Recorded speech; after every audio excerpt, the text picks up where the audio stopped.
Good evening, everybody. Welcome to this twice a week class series and 5 times a week if you count the 3 that Diana does on weekday mornings on magnetism and how to have right attitude and magnetism to be able to confront adversity. And we started this class series, of course, because of the situation that we find ourselves in with this coronavirus.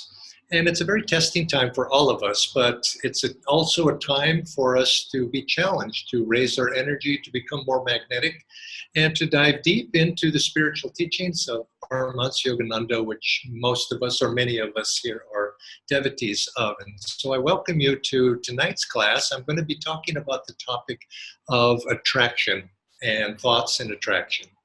Now, I want to start with a prayer. I want to invoke the masters to join us in our class this evening and feel that their presence is guiding all of us together. Because in a sense, we are in this together. I'm sharing thoughts, but all of us participate in this. So let's pray together. Divine Mother, Heavenly Father, great masters of self-realization, beloved Guru, saints of all traditions, we humbly bow to you all. Guide our discussion this evening, and may we all feel thy presence behind these words, behind these thoughts, behind these feelings. And may we gather strength to express thee in our day-to-day life. Help us to go forward with courage, with enthusiasm, and with the willingness to share thee and the highest principles with all. Om Shanti, Shanti, Shanti. Again, welcome. As I said, we've been talking about magnetism and how to, an affirmative attitude and sometimes how to prevent leaks in that magnetic aura that an affirmative attitude and lots of energy creates around ourselves to protect us and to be able to make us more healthy and be able to prevent ourselves from perhaps even physically succumbing to virus, but also mentally help us prevent us from succumbing to discouragement or despair or fear or all these negative emotions. And as I do these classes, I always ask for people to send in questions, and you're welcome to do that again. Send them in by the chat function or send them in on email to online@anandaindia.org. And I try to answer all the questions. And on Tuesdays, last 2 Tuesdays, Dr. Aditya and I have been participating in a question and answer session because I can't always answer in these classes some of these questions. And last Tuesday, we answered a couple of questions, and we answered them quickly, but these questions tend to linger with me during the week. And I start thinking, I should have said that, or perhaps I could have said that. And a couple questions raised a thought in my mind that I'd like to share with you and speak on today. And the 2 questions were, one of them, and I'm compressing these questions down very tightly. One of the questions was, this person wrote and said he or she had an inclination to do harmful things. In other words, just all of a sudden, she was inclined to do various activities, or he was inclined to do something that on a deeper level knew that would not be positive. They'd be perhaps negative to them, behaviors and so on. And then the second question, you might say, sum this up in a little way, because the second question the person wrote in, he says, asked, where do thoughts come from?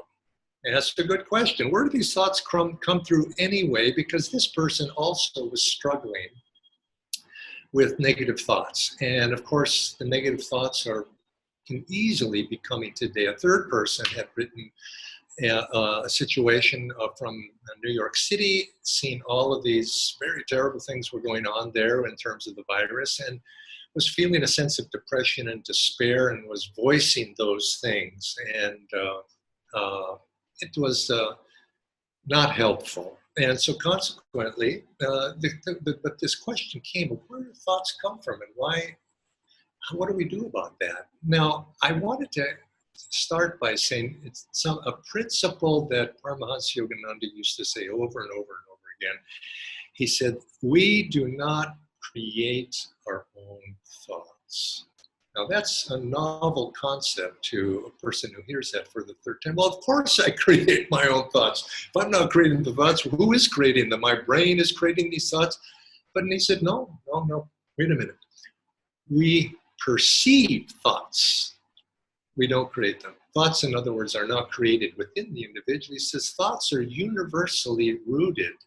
Thought forms, you can say, in their infinity of vibration, of consciousness.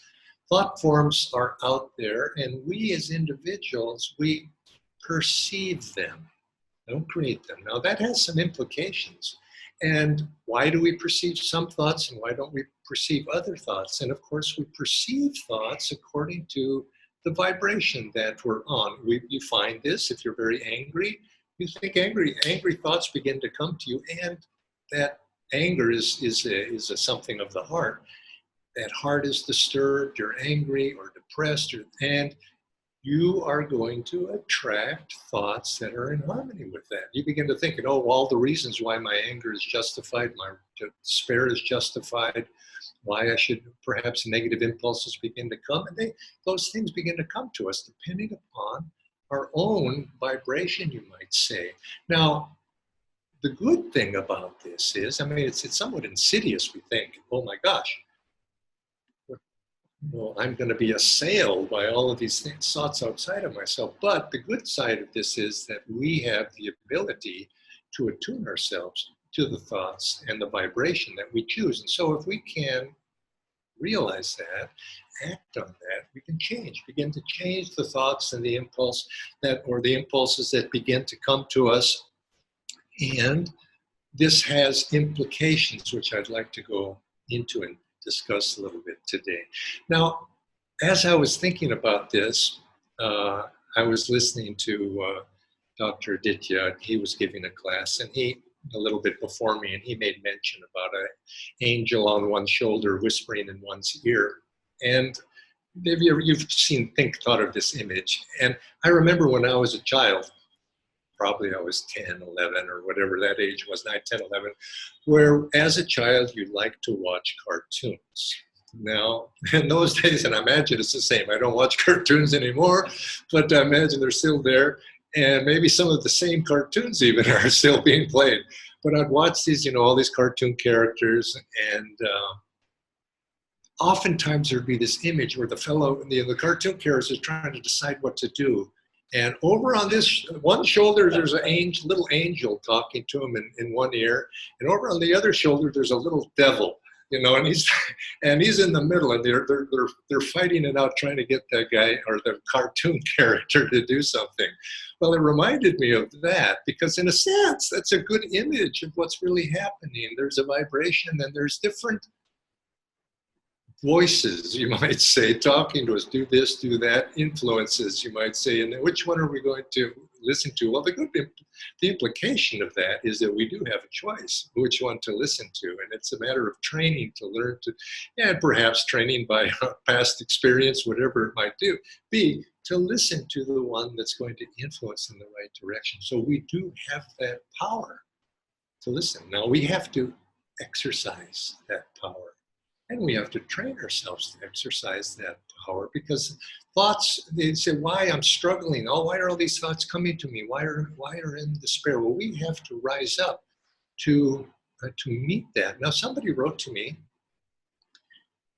and they said, well, because I've in these classes, I've been telling people and advising people, all of us, I've been advising myself to be affirmative. Affirmative is energetic. Affirmative draws positive energy to us, increases our aura, and so on. You've heard this if you've been tuned in. And this one person made the comment that, well, that's just fake. It's just fake. Why shouldn't I just express? I don't feel good. I feel despair. I feel unhappy. I'm depressed, and I should just express my true feelings about this situation, and they began spouting all that. And in other words, for me to express a positivity affirmative, which I don't feel at the moment, is fake. And that's not so. What it is we're that person on the edge that has the choice at all times to go in one direction or to go in another direction. This is the basic principle of the Gita, of course, is which way are we going to go? And I can affirm a certain reality is confronting me. I could be a victim of that reality, allow that reality, the circumstance of that reality, dictate how I respond to it, depressed, very sad, misery, or I can affirm another reality that's rising my energy up so that I see the situation as it is. Now, the reason we do that is because it's useful, not just for myself, but it's useful to other people too. We were talking in an exchange on there of what is true compassion. Compassion, of course, is to feel for the suffering of other people, but it's more than just feeling, just to stand back and feel. Compassion is also to do something about it. Now, we can't always physically do something about people that are suffering from this virus, but certainly to become depressed and in despair is not going to be a useful response to anybody. To me, to sort of, walk around in that. I have the ability to inspire other people, perhaps. I can raise other people's spirits by raising my own spirits. I can serve in that way. I can be a channel of something higher. And that is more compassionate than expressing my own egoistic reactions to something and wallowing in my despair. That's not helpful. And so compassion implies usefulness as well. So that I want us to understand that thoughts assail us, and we pick up on those various thoughts. They're universally rooted. Now, this is important because it gives us a certain hope for a person who is assailed by those thoughts. Remember, they're not you. Thoughts are not you.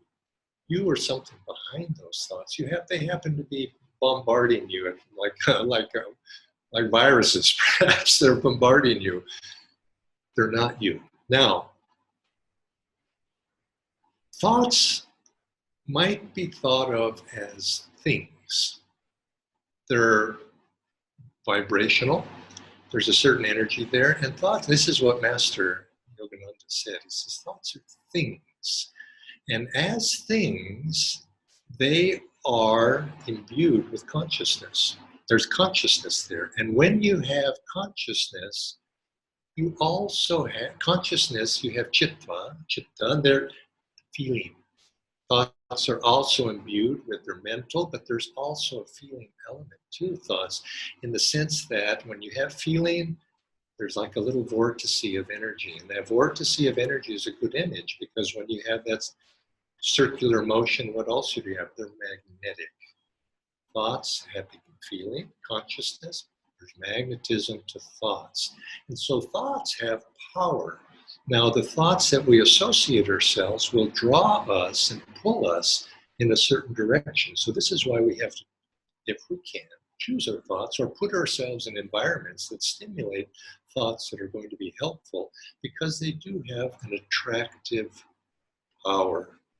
And then so consequently, because they have that attractive power, we have to recognize that. And so it's good for us to, just like if you think of them in a virus attacking us, somebody who does not have a very strong aura, is passive, receptive, or put themselves in a situation that is attractive to those negative thoughts, it's like they become assailed by them, and they become affected by them. There's like holes in our aura we spoke about last week.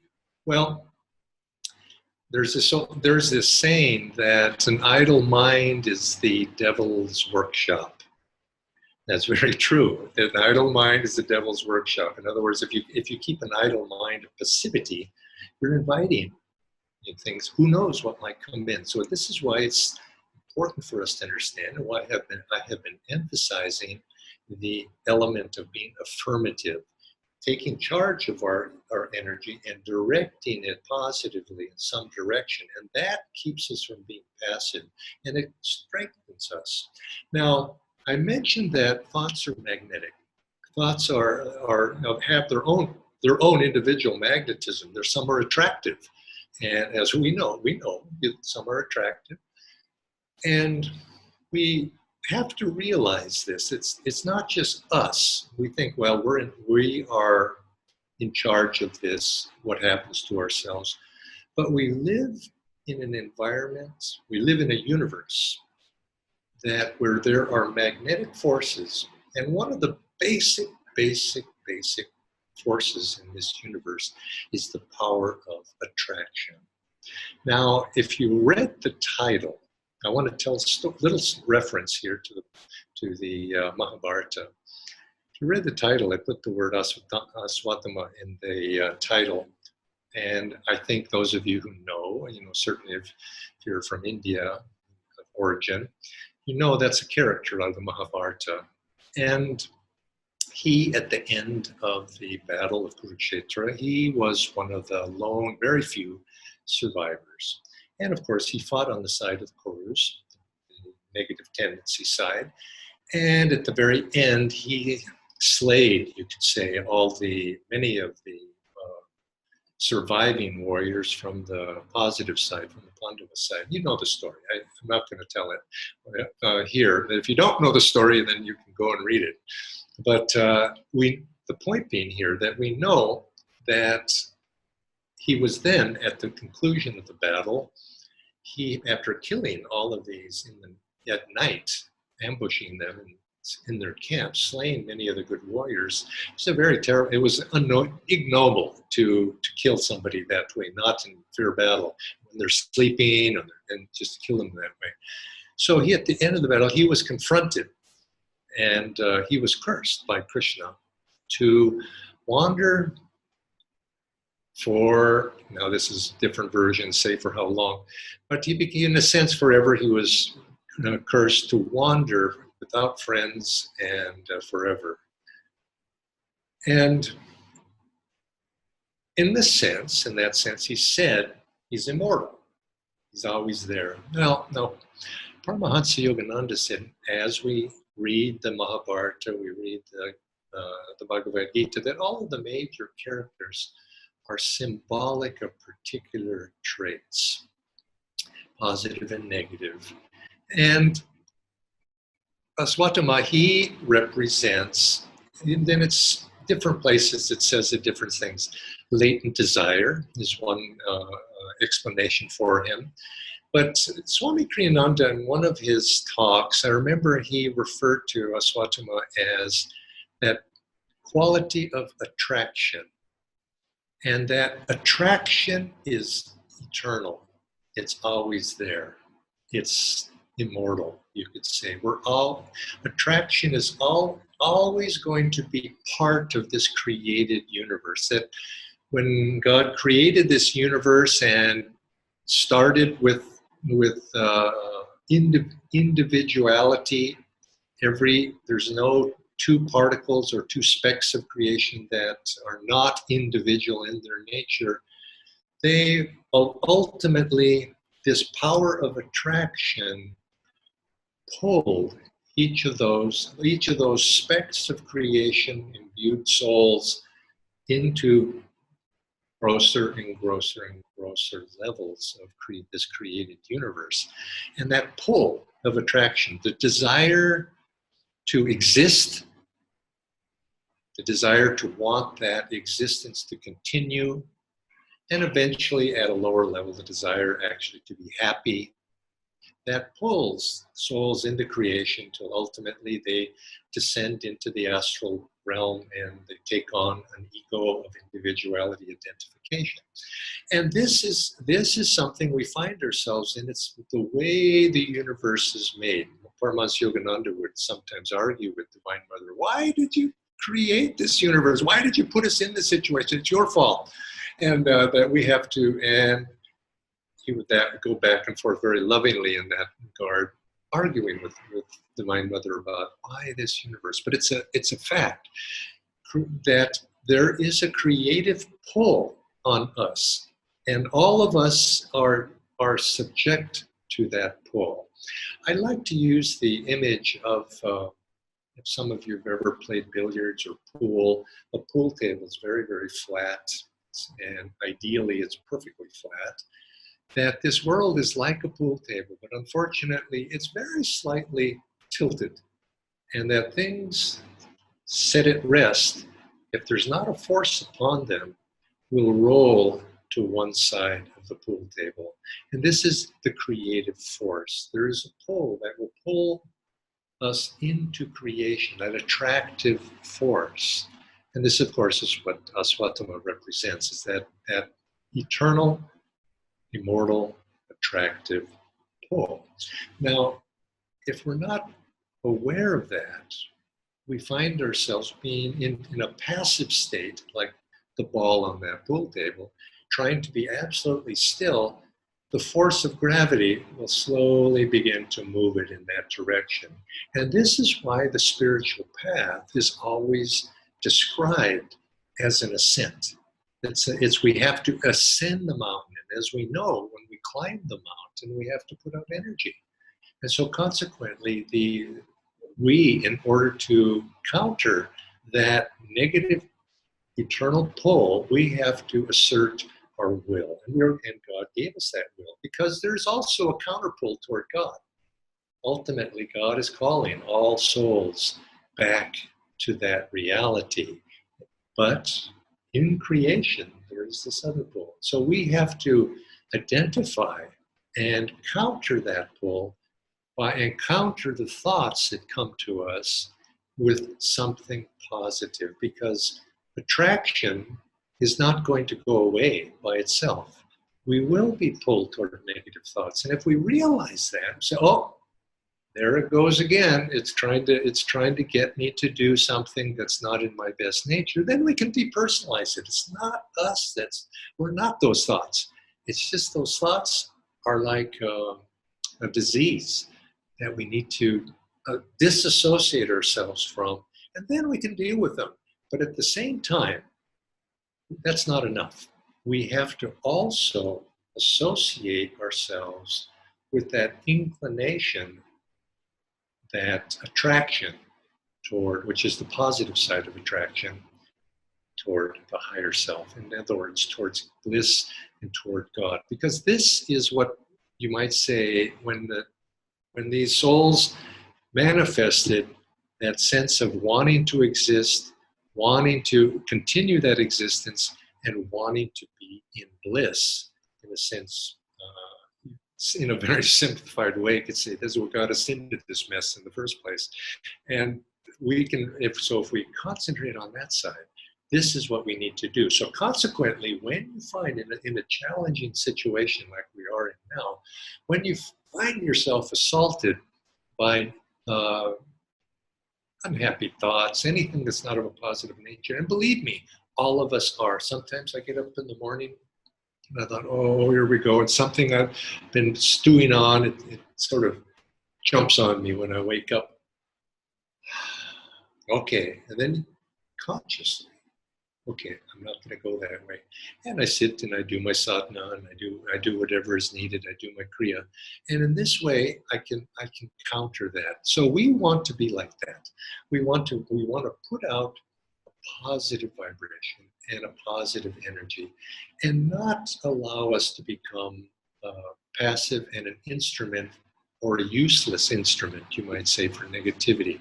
So coming back to that person that wrote me, that a sense of this is all fake, in other words, to put out, to say, to be affirmative, to be positive, to be energetic, and in the back of our mind, and I know this as well as you do if you've done this, in the back of their mind there's always this other little voice, or maybe it's that devil over on the shoulder over here that says, ha, ha, ha, you're not really feeling positive today.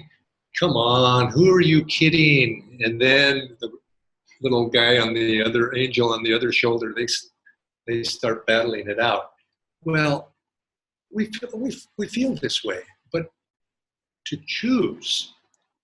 Neither, you could say, if I have to choose, if we do say it's fake, well, that negative feeling is just as fake as the positive feeling, if you want to look at it that way. But the positive, if I think there's more to it than what I'm going to offer, but the positive at least is useful.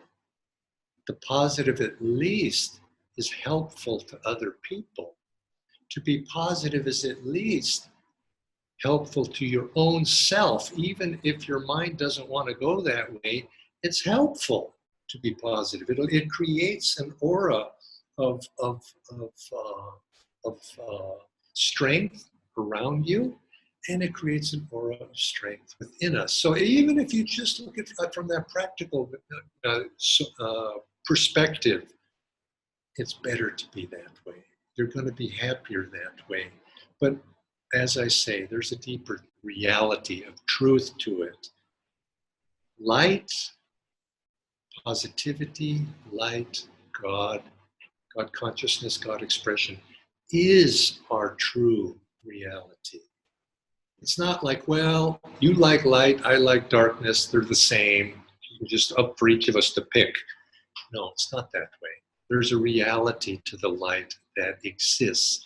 And every great saint who has experienced that has come back to say, you have no idea of the joy that's waiting for you.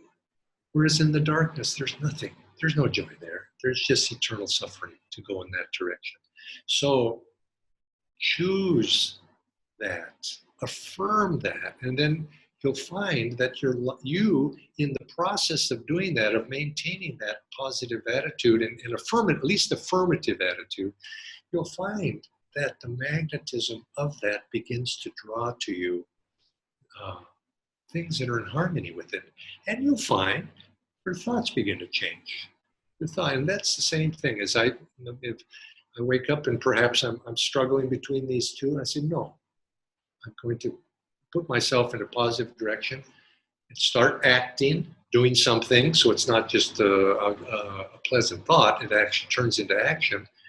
And then you start to receive more and more and more. And pretty soon you're in that flow, and it's that creative flow that begins to draw to you success, begins to draw to you magnetism, that will help draw to you those things that you need in life. Those things are going to make you happy, going to make you successful.